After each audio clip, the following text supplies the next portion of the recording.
Breaking news చూస్తున్నాం. భారీగా పతనమయ్యాయి బంగారం వెండి ధరలు. మరి అమెరికా ఉద్యోగ గణాంకాలు బలంగా రావడంతో మార్కెట్లో ఒక రకమైన ఆందోళన నెలకొంది.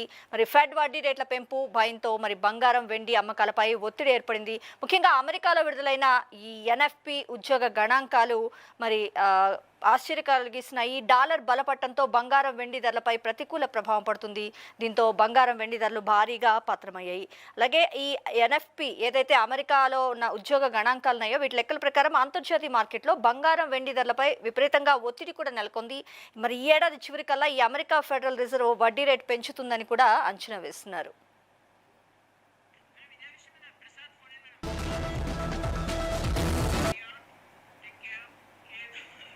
ఇక ఇదే అంశాన్ని సంబంధించిన లేటెస్ట్ అప్డేట్స్ మా ప్రతినిధి ప్రసాద్ అడిగి తెలుసుకుందాం. ప్రసాద్, భారీగా పతనమవుతున్నాయి బంగారం వెండి ధరలు. ముఖ్యంగా అమెరికాలో ఏదైతే ఈ ఎన్ఎఫ్పి ఉద్యోగ గణాంకాలు ఉన్నాయో అవి తీవ్ర ఆశ్చర్యం కలిగిస్తున్నాయి.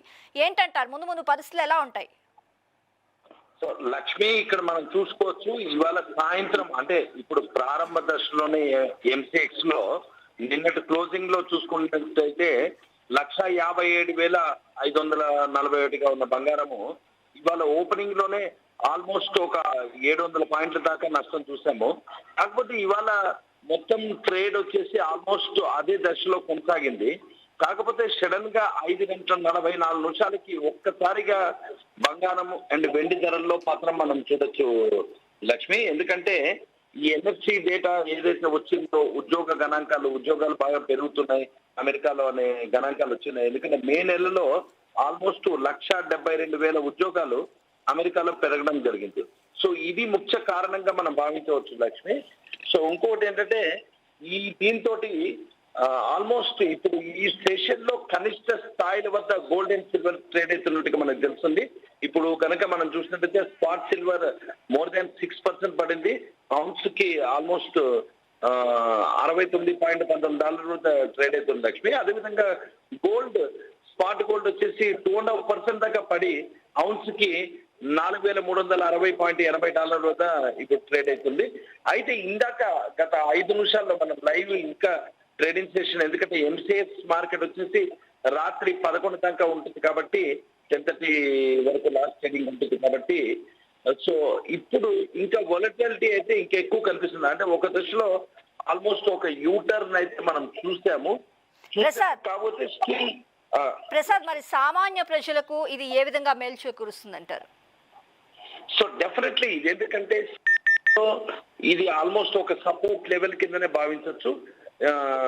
ఇది ఒక విధంగా కొనుగోలుదారులకి ఇది ఒక ఇన్వెస్ట్మెంట్ కింద కూడా భావించవచ్చు. లాంగ్ టర్మ్ ఇన్వెస్టర్స్ అయితే ఎటువంటి ఇబ్బంది లేదనే నిపుణులు చెప్తున్నారు లక్ష్మి. కాకపోతే ఇది ఎంతవరకు ఉంటుంది, ఎందుకంటే ఆల్మోస్ట్ మనం గోల్డ్ చూసుకుంటే కనుక 2.77% దాకా పడి మళ్ళీ రికవరీ కనిపించి మళ్ళీ కొంచెం పడుతుంది. సో మేబీ అంటే ఇది ఎందుకంటే మనము ఎంసెక్స్ మార్కెట్ లో కనుక చూసుకుంటే June futures gold and June futures almost 1,53,930 ఆ ప్రాంతంలో ట్రేడ్ అవుతుంది ఇప్పుడు. సో ఇది కనుక మాక్సిమం 80% లో ఇప్పుడు మనకున్న చార్టింగ్ ప్రకారం చూసుకున్నట్టయితే 1,51,000 అనేది మంచి సపోర్ట్ కింద చెప్పుకోవచ్చు లక్ష్మి. సో ఇది ఒక ఇన్వెస్ట్మెంట్ ఆపర్చునిటీ కింద చూస్తూ బయర్స్ కూడా ఆల్మోస్ట్ పర్చేస్ చేస్తున్నారు. సో వేచి చూడాలి లక్ష్మి ఏ విధంగా ఉంటుంది. అందులో ఇవాళ చివరి రోజు కావడంతో వీక్ మళ్ళీ మండే ట్రేడింగ్ సెక్షన్ మీద పొజిషన్స్ ఎంతవరకు తీసుకుంటారు అనేది మనం వేచి చూడాలి Lakshmi. Right, thanks for updates Prasad.